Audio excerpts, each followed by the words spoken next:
Hi, I'm Helen Bauer, and this is the Heart of Hospice Podcast. The Heart of Hospice Podcast is your source for compassionate and informative discussions about hospice and end-of-life care. I'm a certified hospice and palliative care nurse with over 15 years of experience. Whether you're a caregiver, someone with a serious illness, or you simply need to know more about hospice care, this podcast is for you. Join me as we explore all the aspects of hospice, from the details of caregiving to the emotional and spiritual dimensions of end-of-life journeys. For more resources and to connect with me, visit theheartofhospice.com and find us on Facebook, Instagram, and LinkedIn. Keep listening for today's episode.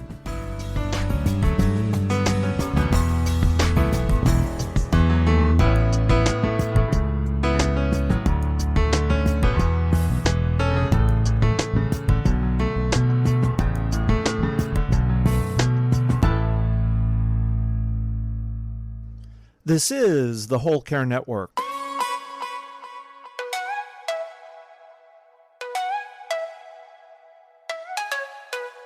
Helping you tell your story one podcast at a time. Content presented in the following podcast is for information purposes only. Views and opinions expressed in this podcast are solely those of the host and guest and may not represent the views and opinions of the Whole Care Network.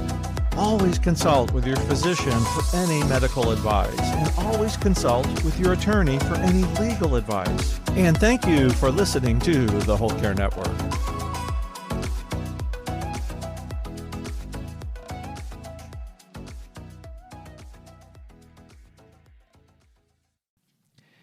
This episode of the Heart of Hospice Podcast is being sponsored by bkbooks.com. Barbara Carnes and her team at BK Books have created the Approaching Death Support Kit to help educate and support families with clarity and compassion.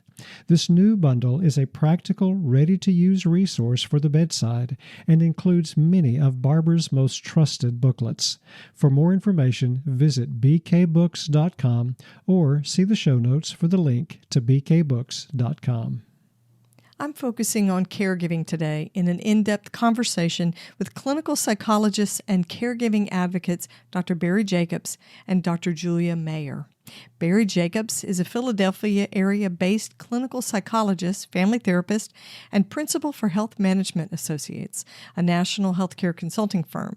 He's a former magazine journalist and the co-author with his wife, psychologist Julia Mayer, of 3 self-help books for family caregivers, including the newest one, the AARP Caregiver Answer Book.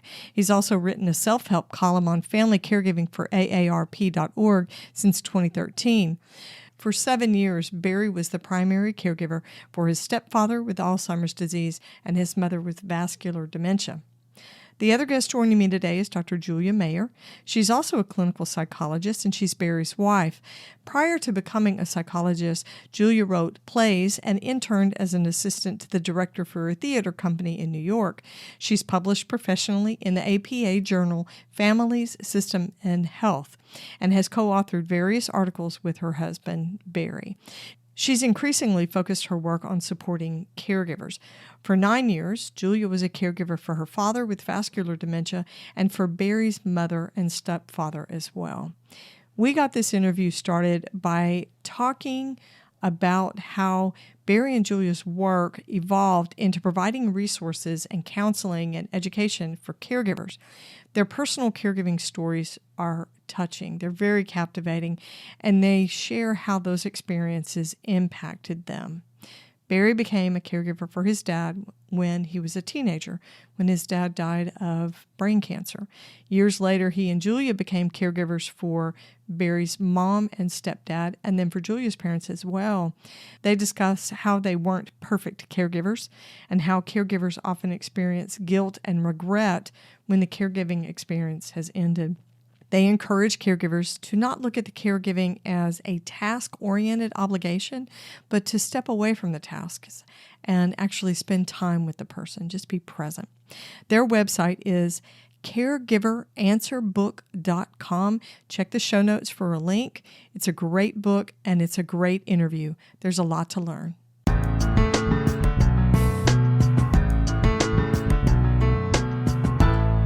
Barry and Julia, I am so happy to have you on the show. Welcome to the Heart of Hospice podcast. Thank you so much, Helen. It's really our delight to be here. Thank you. Absolutely. I'm not used to having two guests all at once, but having a married couple is a little bit interesting. I feel like maybe we could get into some trouble. I haven't said anything yet that Julie's been angry at on this podcast anyway, but maybe we'll see. Well, we've got some time. We'll see how much hot water we can get you in. Well, we're going to start with sort of an icebreaker question. And this is one I'd like to ask healthcare professionals and clinicians that work in end-of-life care and with caregiving, because we talk a lot about advanced care planning. You know, so much of the communication we have with folks who are seriously ill and their caregivers or decision makers is about, what do you want? What's quality of life? So I'd love to ask icebreaker questions that have to do with advanced care planning. So I'm going to put you on the spot. You share whatever's comfortable for you, but I would love it. Let's start with you, Julia. Share one of your end-of-life wishes with the listeners. I suppose if I am unable to communicate or brain dead or at the very end, I do not want my life extended, because to me, quality of life is the most important thing. So I wouldn't want food or drink. I would want to have peace, peacefully pass away.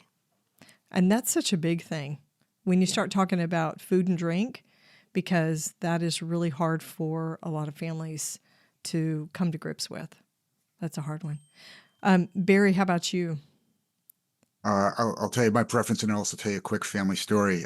My preference would be, again, to not have my life extended with respirator or other mechanical means, and to let things take their natural course.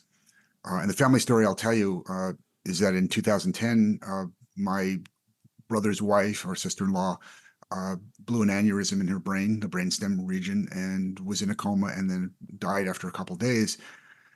And fortunately for my brother, they had filled out living wills, advance directives, literally a year before. And because she had explicitly stated what she did and didn't want, as well as the fact that she had stated that she wanted to be an organ donor, it made some of my brother's decisions at a time of extreme grief easier. And I think he would have really had struggled to essentially take her off the respirator unless she had really stated those were her wishes. And so this is a story, it's a terrible story. My brother really had a rough time, but the fact that the living will was in place made an enormous difference to him at a crucial time. Yeah, people don't realize the food and drink decision seems really hard until you have to talk about removing something that actually is sustaining, a life-supporting piece of equipment, which is so hard. I love being able to tell families, this really isn't your decision to make. You're just following instructions. The decision was already made. It's written down for you. She told it to you. She told her doctor. And so you're just following instructions. So much easier than having to bear that burden. Talk about decision-making burden. That's a really rough one. It truly is. Thank you for sharing that. Yeah, such a hard thing. Well, as clinical psychologists and family therapists, your work has a huge focus, a very intense focus on caregivers and caregiving. And thank you for that. 55 million unpaid family caregivers across the United States? There's a huge population, and it's really destined to get bigger as the silver tsunami ages into long-term chronic illness. What created your interest in caregiving and supporting caregivers? Julia, we'll start with you. I had a number of clients who had worked with me for many years. And as we both aged, as I aged, my clients aged, more and more, many of them had become caregivers. And so I felt like I needed to learn more about it. And at the same time, I became a caregiver. And so it just felt like this is a really important area that is not talked about enough, not explored enough. People don't define themselves as caregivers. I think things have changed in recent years, but for a very long time, if you said to someone, you're a caregiver, they'd say, "What are you talking about? That's my mom." Yeah, I just go over and mow her yard. Yeah. Yeah. Yeah, I think people don't realize it until they actually come to grips with it in a more substantial way, maybe the healthcare decisions. Barry, what about you? Why such a focus on caregiving support? Mine is pretty deeply rooted. So when I was a teenager, my dad had brain cancer when I was 14 and eventually died when I was 15. And that had an enormous impact on my family and on me.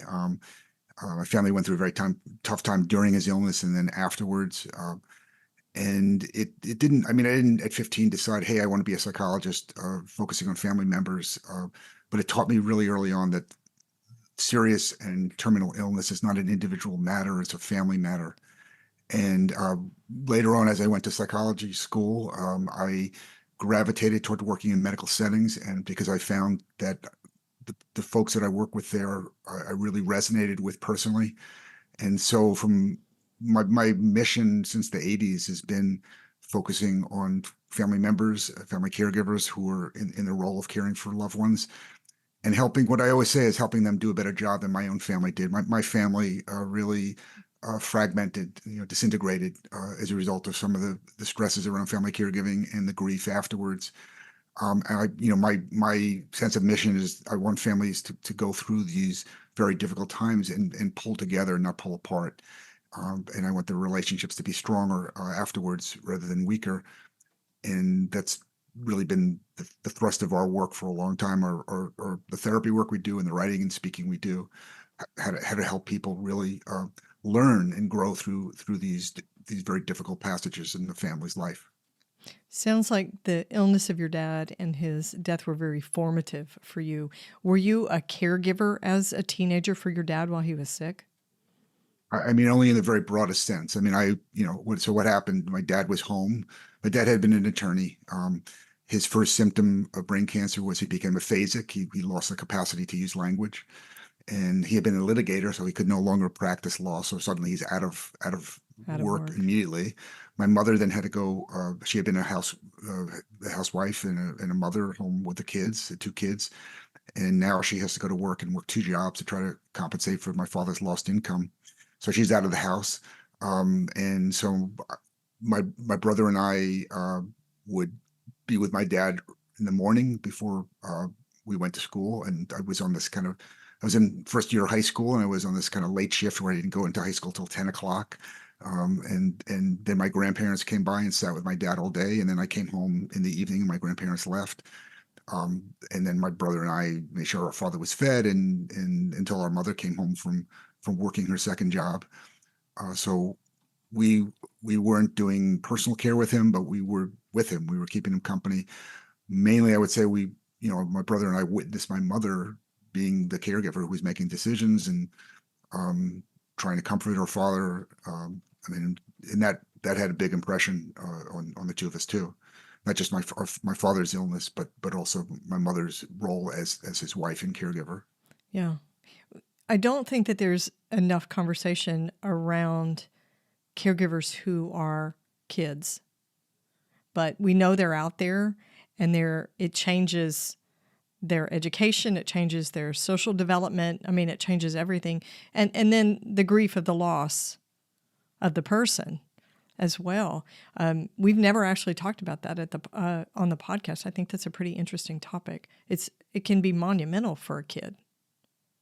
Yeah, there's been more attention paid towards child caregivers in recent years. There's actually an American Association of Child Caregivers. I think it's based in Florida. And there are more younger caregivers, not necessarily children, but people in their 20s who are writing about their experiences. Right. But the word that you used earlier is the right word. It's formative. It gave me a sense at the age of 15 of the precariousness of life, the preciousness of life, but also the fact that as a family member, the expectation was that I was going to be there for anybody in the family who needed me. And that was that was not a lesson that I was unaware of. I mean, family, I was raised with the family value that family takes care of its own. But then to have to do it at an early age really brought that message home to us, my brother and I. And so I think it had a big impact on me professionally and also personally. Yeah. I mean, we say formative. I think it had some very positive effects on who you became and what you do in your work. But of course, there are things that are formative that set us down the wrong path, making terrible choices and feeling abandonment and estrangement from the remaining parent. There's so many dynamics that go into a caregiving experience for a younger person. Yeah, I mean, not to go into this at great depth, but in the several years immediately after my father's death, when my mother is now out of the house, working all the time, and my brother and I are essentially alone, Yeah. I ran amok. I was a 16-year-old, 17-year-old doing things that some 16-year-olds and 17-year-olds do, but they shouldn't. And it took me a while to kind of settle down, but I was reacting to the grief of the situation, the lack of supervision. It wasn't really until I met my wife, Julie, here in my 20s that I began to kind of come to grips with my own family history of cancer and early death of my father. Interesting. Thank you for sharing that. That's pretty personal. I am loving this conversation, but we're going to take a break right now. There's more to come. This episode is being sponsored by bkbooks.com. If you're caring for someone at the end of life, whether you're a hospice professional or a family caregiver, you know how important it is to have the right support and information. Barbara Carnes, award-winning end-of-life educator and hospice pioneer, has created a bundle of booklets that's an essential resource for anyone supporting a dying person. The Approaching Death Support Kit from BK Books offers practical guidance and compassionate insights that ease fear and help caregivers know what to expect during the dying process. The bundle includes many of Barbara's most trusted booklets: Gone From My Sight, By Your Side, The 11th Hour, Pain at End of Life, and her newest title, Always Offer, Never Force, and more. All designed to gently guide families through one of life's most sacred and challenging moments. Whether you're a nurse, social worker, chaplain, or end-of-life doula, this kit is a powerful tool to support your work. And if you're a family caregiver, this was made for you too. These resources offer compassionate answers when you need them most. BK Books offers quantity discounts for teams, agencies, and families. So visit bkbooks.com to explore the Approaching Death Support Kit. See the show notes for this episode for a link to bkbooks.com. So you guys have both experienced caregiving. You did it with your dad. Julia, you've also done it with your parents. Yeah, and I'll just add, Helen, we did it with Julie's parents. We did it with my parents. Both my mother and stepfather had dementia, and we went through a period of time for 9 years where we took care of Julie's father. He died 6 months later. We moved my mother and stepfather up from Florida because my stepfather had Alzheimer's disease, very bad Alzheimer's disease, and my mother really couldn't care for him anymore. And then, as it turned out, my mother was developing vascular dementia. So we had a 9-year period from about, I would say 2009 to 2017, 2008 to 2017, where we were doing caregiving all the time. Did you move your mom and stepfather into your own home, Barry? No. No. Go ahead, Julie. We moved them a mile away to an apartment. We felt like it would work better that way, and they much preferred that, especially my mother-in-law, who was still doing okay. Yeah, she preferred her own space. She wanted to live her own life. She didn't even want to leave Florida, to be honest, but at least she got an apartment that she could decorate and get to know the little town we live in. So it went as well as it could, I think. Nice. That's such a hard transition for someone to give up their space and their home, everything that's familiar. And especially when you've lived there a long time and one of you has a neurodegenerative disease, the minute you move them, you know that there is a risk of deterioration from a new environment, a new schedule, all these new events, new faces. That's a brave move. You had something you were going to add, Barry? Well, first off, I just want to let you know that it wasn't my idea, right? My mother and I never had a wonderful relationship, and I had a very bad relationship with my stepfather. But Julie rightly said, we can't leave them to flounder in Florida, and they were floundering. And it was Julie's idea to move them up. We live outside of Philadelphia in Pennsylvania. She found the apartment where they moved to, and then both of us, not just me, but both of us got very involved in helping care for them for the next 7 years. And so I credit my wife for initiating a lot of this and for really standing by me and being, working as hard on their behalf as I did. Actually, to give you a little flavor of Barry's mom, a year earlier, we were visiting them in Florida, and his stepdad already had plenty of signs of Alzheimer's, and they were a little shaky financially by then. And I said to her, we would love it if you would move up near us, and that way we could really be there for you and take care of you. And her answer was, to my face, I'd rather live in the gutter. So we waited until I think they were about to be moved to the gutter, and then we moved them up here to Pennsylvania. And like I said, I think it went as well as it could. She was very filled with grief and anger and frustration, so she was not an easy person to care for. That's a fact. Yeah, and I just said my mother was fiercely independent. I mean, she was always a very take charge lady, and here she was now having to depend on us, and she did not like it. She didn't want to depend on anyone. And, I don't blame her. I mean, I probably would be just as ornery and difficult if I ever get dementia or I'm in that position where I have to depend on our now adult children. Well, I appreciate you sharing that dynamic about, your mom, because I think that's a super important story. We have a tendency to use all this flowery language and, your loved one. And I think there's a little bit of awareness in end-of-life workers and healthcare providers to stop using that particular phrase, that particular label, because for a lot of folks, that is not somebody they love.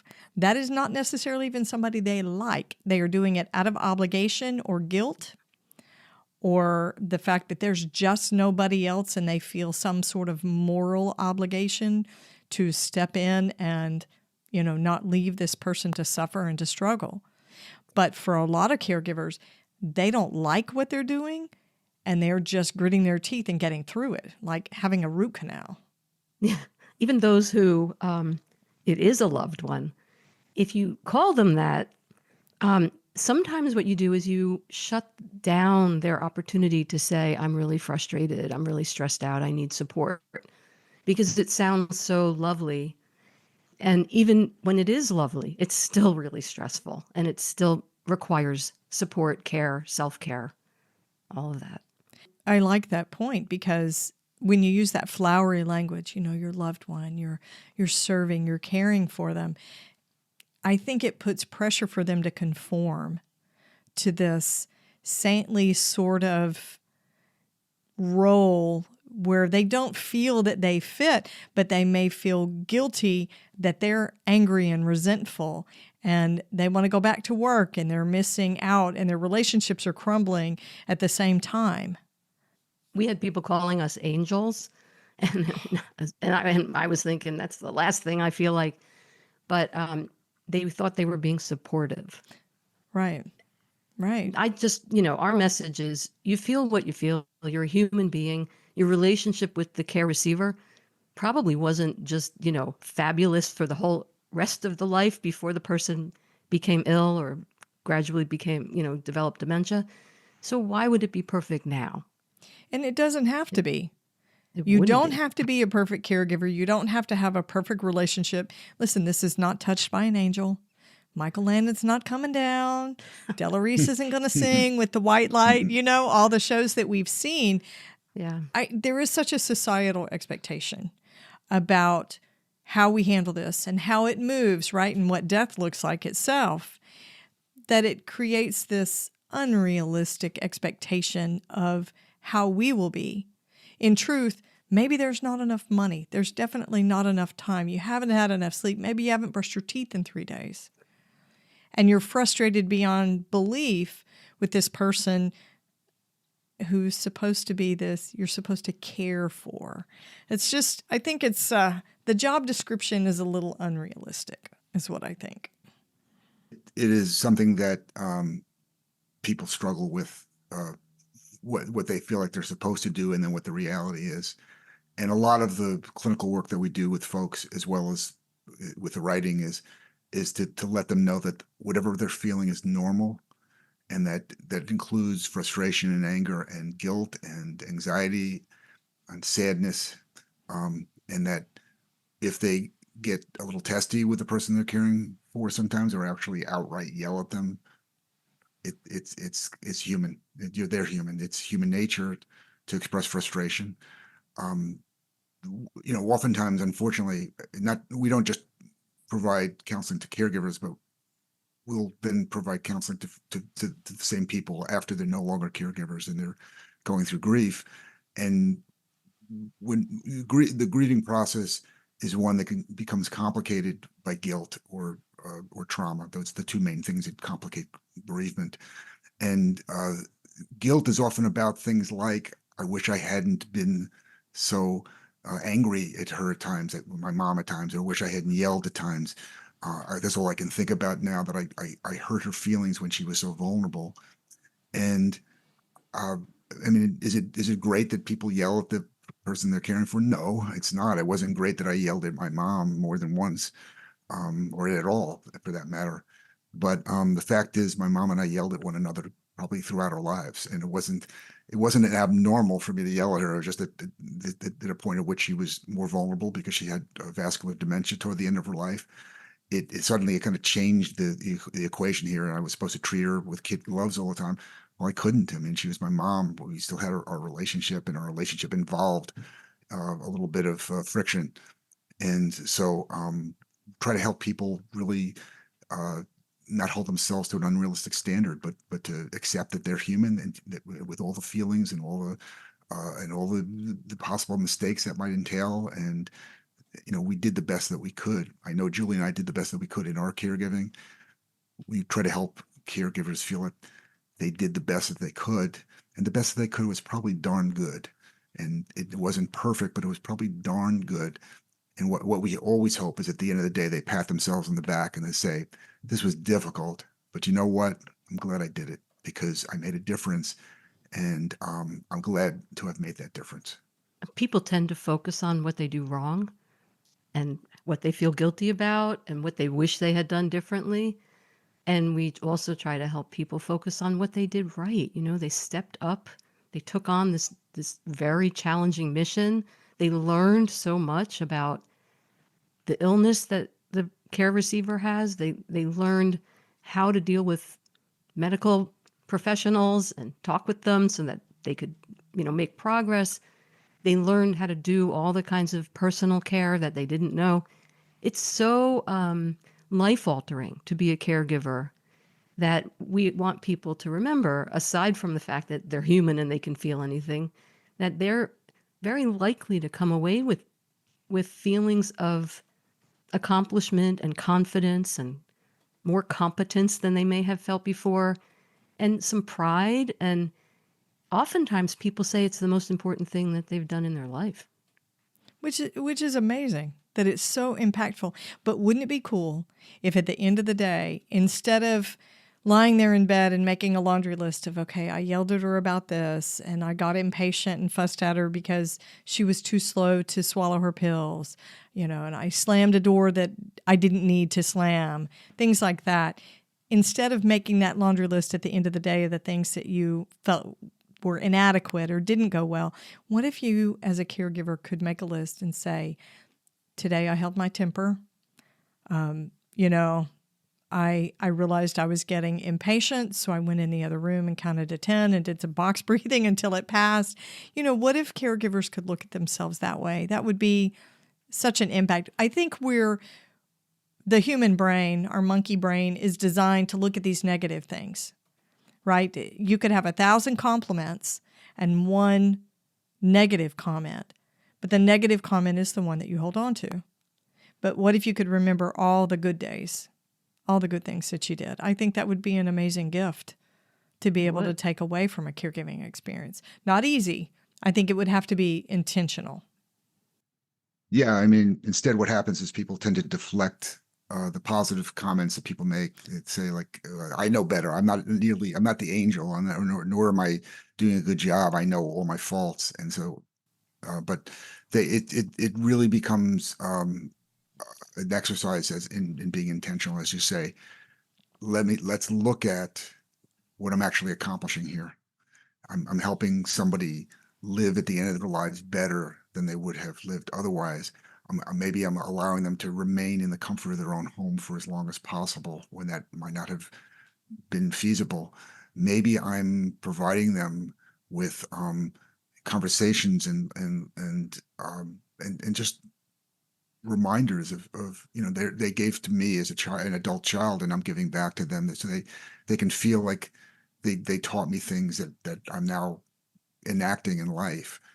There's a lot of gifts that we give to the care receivers, and it's not just that we feed them and clothe them and maybe shower them or give them medicines. The company we give, the relationship we give them is enormously helpful to them.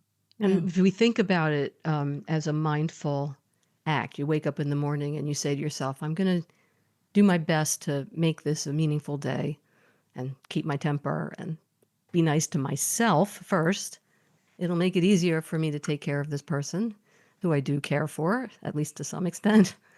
But it also, if you can look at it that way, it gives you this opportunity to be creative and come up with some things that actually make that happen.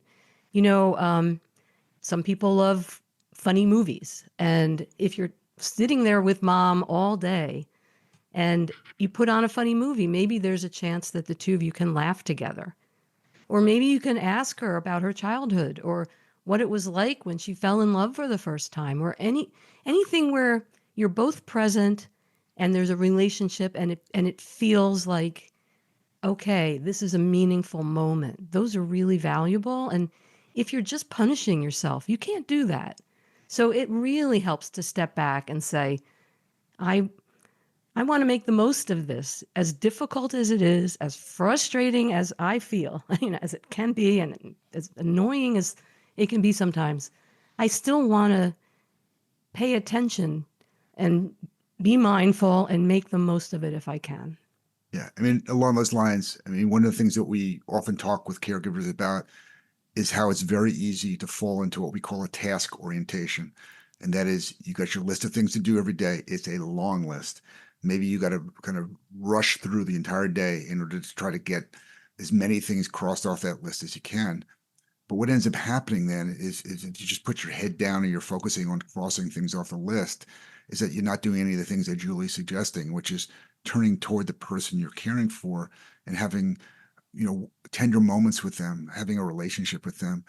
And for the person who's being cared for, if they feel like they're just another, you're just treating them as if they're a chore that has to be taken care of, right. They feel dehumanized, they feel belittled, they may feel depressed and even angry at you. And so it's very important. We tell people to stop doing tasks, right? Stop, just put the list of things to do away. Certainly things have to get done, but you need to turn toward the person you're caring for, and you need to just be with them rather than do for them. And part of the reason why people get very wrapped up in the tasks is that you can kind of turn your feelings off, and because the feelings are often very difficult, the feelings of grief, feelings of anger, and so by just focusing on the tasks, they can kind of shut themselves down emotionally, but it has all these negative consequences. Yeah, to do the dishes or do a load of laundry, it's a little mindless. It's just a job. When really caregiving is so much more than that. If you look at the name of it, it's about giving and care. That's a lot of pressure. Julia, I want to go back to something you said about waking up, and the first thing in the morning is you sort of set your intention. A lot of people do that. You sort of speak it into your mindfulness. where I'm going to treat myself well. Mm-hmm. Yes. Yes. Because if you are so stressed and you are feeling guilty and you're angry at yourself for what you did yesterday, that's how you're going to approach your day. That is not a helpful stance. And that's how you're going to approach your person. Yourself and your person. Yeah. And so it's just not as good as it could be. So you try to make it better. That's all we can do. We can't make it great. We try to make it better. And so, yes, you in the morning, you say to yourself, I am doing a very difficult thing. I'm proud of myself for doing it. Not everybody can do this. I don't know if I can, but I'm going to do my best. And, I say that in the context of many people I've worked with who've become caregivers. Maybe their dad was an alcoholic and maybe he was even abusive. And now that's who they're taking care of. And so it is difficult. It brings up anger and frustration and old feelings, maybe abandonment, maybe, even rage. And so part of what we do is we try to separate that old life with that person from this new life with this diminished person who's almost, they're the same person, but they're almost a different person because of what they are going through. And you can still be the caregiver you want to be and feel good about yourself and your choices by trying to limit how much you think about the past and really focus on the here and now and what your mission is and how you try to do it. And one thing I have seen is many occasions, the relationship between the caregiver and the care receiver ends up being better than it had been for their entire lives. Yeah, I have heard caregiving stories that were like that. Not like it's some deathbed reconciliation, not like that. No. But that the situation called for the best from both the person who was receiving the care and the person who was providing it. And because they agreed to show up that way in the caregiving relationship, it actually caused change. Exactly. Towards the end of the life. So we say family caregivers a lot, but I think that term is going away as well because a lot of these folks that are caregivers are not family necessarily. To your point, what you were saying, a relationship where there had been abuse or alcohol addiction, things like that, there are a lot of folks who are taking care of a person in a relationship that is sort of outside what we would expect. An ex-spouse, for instance, or a friend, because we have a population of solo agers now, people who, due to circumstances or choice, are by themselves as they get older. So they're finding friends who are also solo agers and creating these relationships, but they're not necessarily quote unquote family caregivers anymore. It really does throw a different dynamic into the caregiving relationship. So I want to talk about these emotions, if we can get a little personal with you guys. And Barry, we'll start with you. Tell me some of the emotions that you experienced as a caregiver for your mom and your stepdad. So one was kind of determination. I mean, that's not really an emotion, but feeling like, let me backtrack here a little bit. I had already written a book on family caregiving, right? I had already been somebody who was considered a family caregiving expert. My first book came out in 2006, and my mother and stepfather, we didn't move up until 2010. And so when it became evident that they couldn't manage for themselves, it was sort of like, all right, well, I talk the talk, I'm going to walk the walk, because I mean, how could I counsel anyone if I'm not going to do this? So I said, well, let's go. We're going to do this. And I was very nervous for all the reasons that most people are very nervous going into this. And that is, you don't really quite know what you're getting into. You don't know how long it's going to go on for. You want to make sure you do a good job, but you're afraid you're going to do a bad job. You're afraid you're going to make a mistake and harm somebody. I mean, those are all very common emotions. So there's a lot of fear. I mentioned that I always had a very bad relationship with my stepfather. And now, he's this agitated and aggressive man with Alzheimer's disease who's very confused. And it was not easy to manage him. And so I would be frustrated. I would could sometimes be angry at him.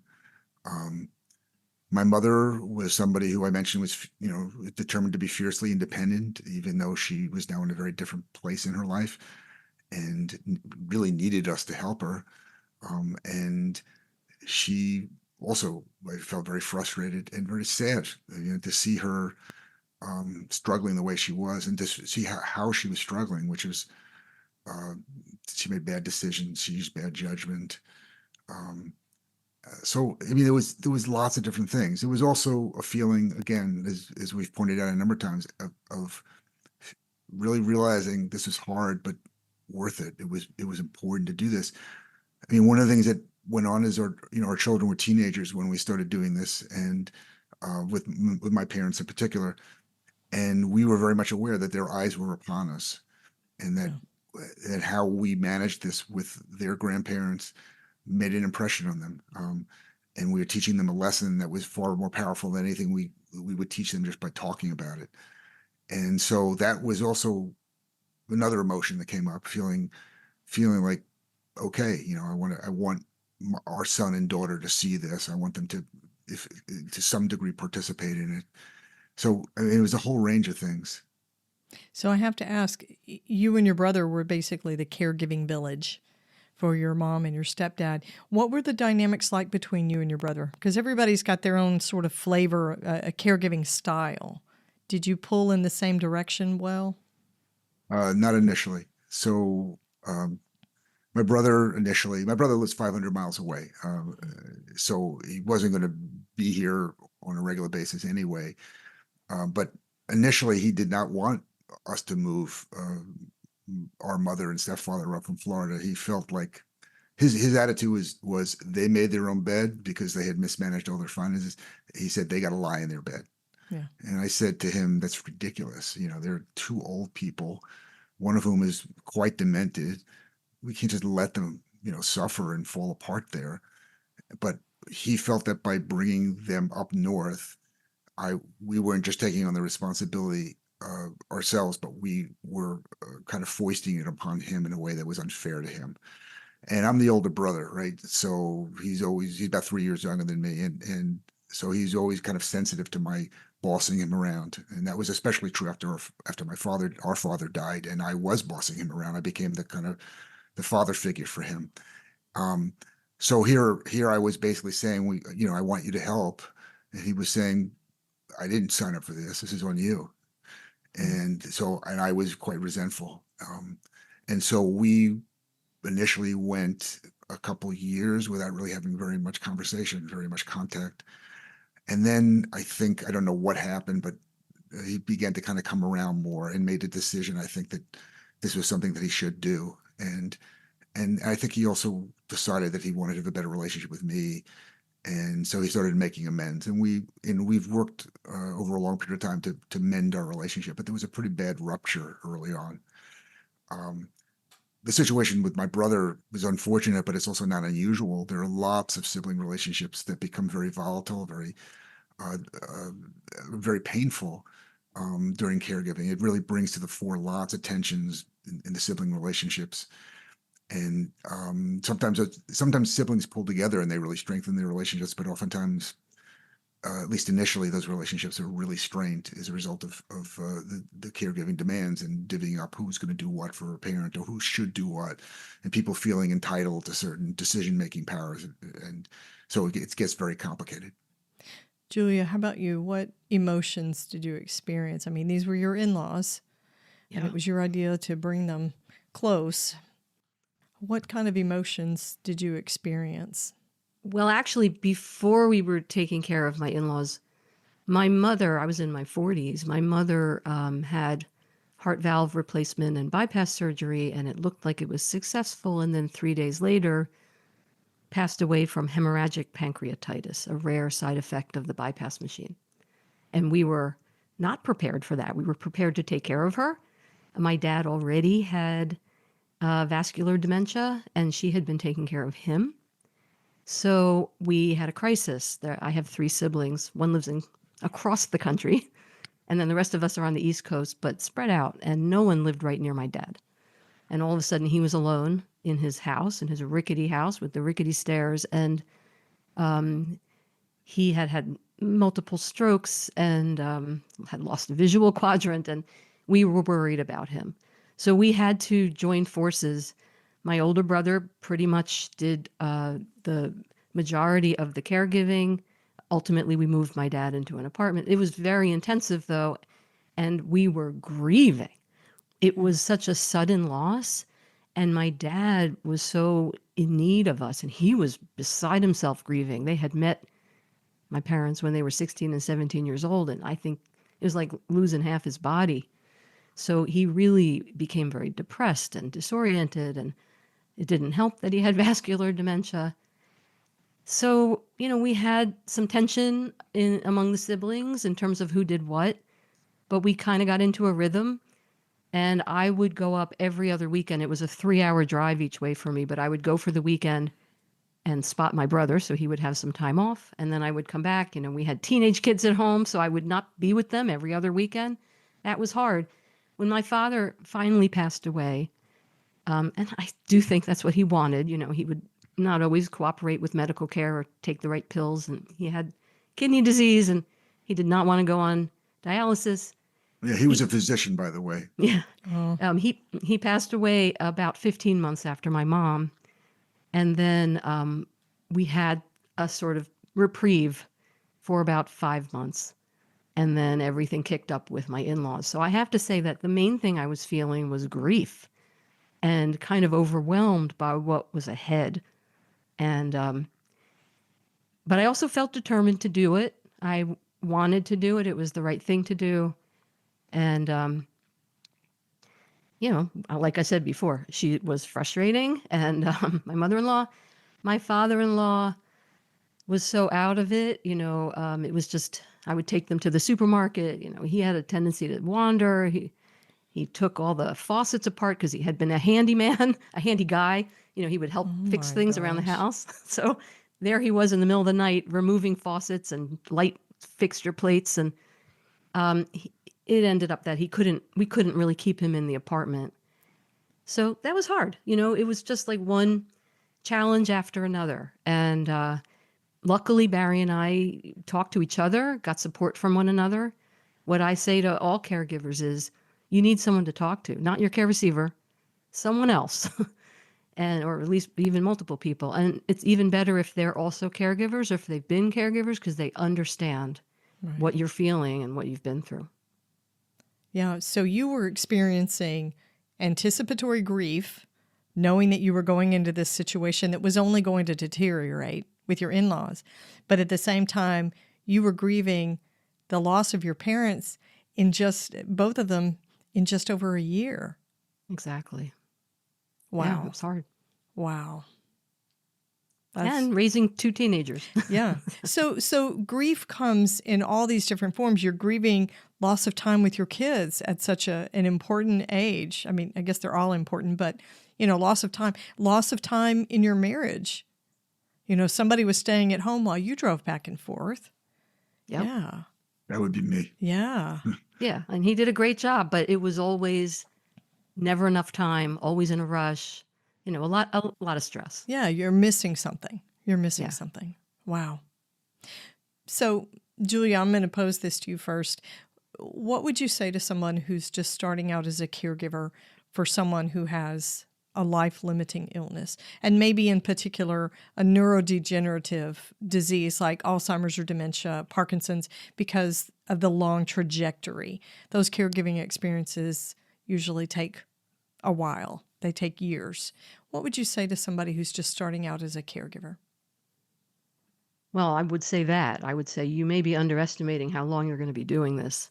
So what you need to do is get a support system in place, have other caregivers to talk to, learn from the docs and the other healthcare professionals everything that you can about the progress of this illness, what it looks like as it progresses, the things that you can do. I mean, the whole reason we wrote the book that we've written, the AARP Caregiver Answer book, is because we want people to have access to everything they need to know. We tried to cover everything they need to know to get off to a good start? Can they clear the home of rugs so that if the parent is using a walker, they're not going to trip? Can you make it brighter?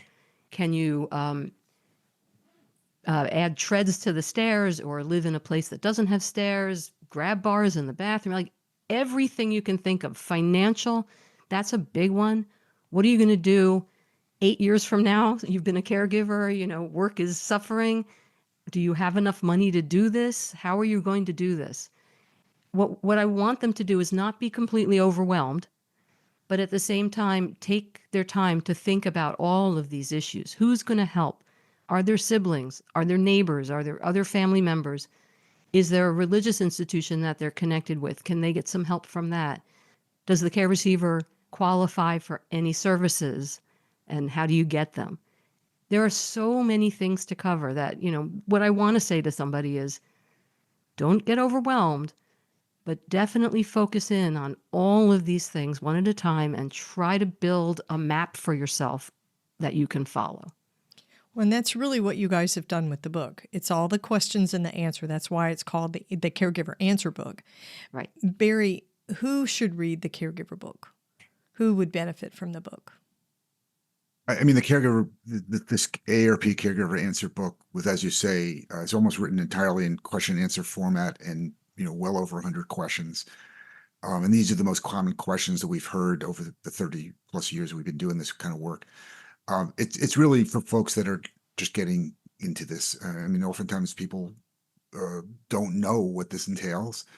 And the idea here is to begin to answer some of the questions that they have. And they're at the beginning, people have many questions at the point at which their parent, for instance, or spouse is diagnosed with dementia, or diagnosed with Parkinson's disease, or diagnosed with cancer or congestive heart failure. There's lots of questions that they have, and some of it is about the illnesses themselves, as Julie points out. We've got to learn the lay of the land here. It's very important to have some understanding of the disease and also the treatments, but that the other part of it is what is my role? What are the expectations I should have for myself? What does it mean to be a good caregiver? What does it mean to be a lousy caregiver? How do I judge myself here? What do I need to sustain myself over time? Be it ongoing supports, or finding ways of replenishing yourself through some different self-care methods. I mean, we try to answer all those things in this book. And I think, again, for the beginning caregiver, this would be a really important way to not feel so lost at the beginning, because we're trying to answer the things that are just ambiguous to them. Many people, even though human beings have always done this, they've always cared for family members, but lots of times when it comes down to it in your own family, like, it's my turn to do this, people feel lost. The first, it's like deer in the headlights kind of thing. Like, oh my Lord, what am I supposed to do now? So this book is trying to answer and with great specificity about what you're supposed to do and how to do it. Yeah, I love the book. It's so comprehensive. One of the questions that you have in here is, it says, I love my husband and I want to be an excellent caregiver, not just be an okay caregiver. What will it take? And your answer is absolutely perfect. You don't need to give perfect care. Good enough care from loving human beings who try hard but have relative weaknesses as well as strengths. You don't have to be a perfect caregiver. I love that. I think there's so much pressure to do this. Barry, tell my listeners where they can find the book and connect with you and Julie and what you're doing. The book will be available through all the normal outlets for purchasing books, including, you could always go to the AARP website and buy it. You could probably go to the publishers, Guilford Press, their website, but it's going to be very widely distributed. And to contact Julie and I, we have a website. It's www.caregiveranswerbook.com. Nice and easy. There's a way to contact us through that website. And that, we get contacted all the time by caregivers around the country, as well as professionals around the country who want to know wanted to get some guidance from us, and we're happy to do it. It really, again, it goes back to our sense of mission. We want to really help families do a better job of this than say my family did, and so we're happy to provide information as we can. And we want to make sure that they come away from their caregiving experience feeling good, feeling like they did a good thing. Yeah. And that's everything. At the end of it, when it closes, that's everything. Thank you guys so much. This is such valuable work, so important work. Thank you so much for being here with me. Thank you, Thanks. Helen. Thanks for having us, Helen. Thanks for listening to the Heart of Hospice podcast. Check out our sponsor in the show notes, and please leave a rating and review on Apple Podcasts. We would appreciate it if you would share this episode with your friends and family and anyone who needs to know more about hospice. Connect with us on Facebook, Instagram, and LinkedIn. And remember, no matter who you are or where you are in your hospice journey, you are the heart of hospice.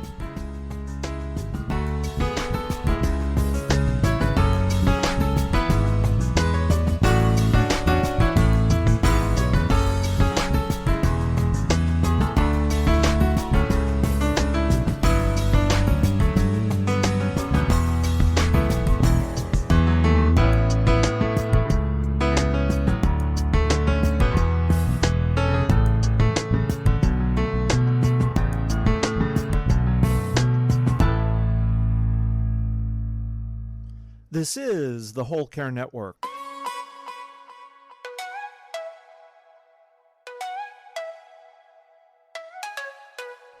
Helping you tell your story one podcast at a time.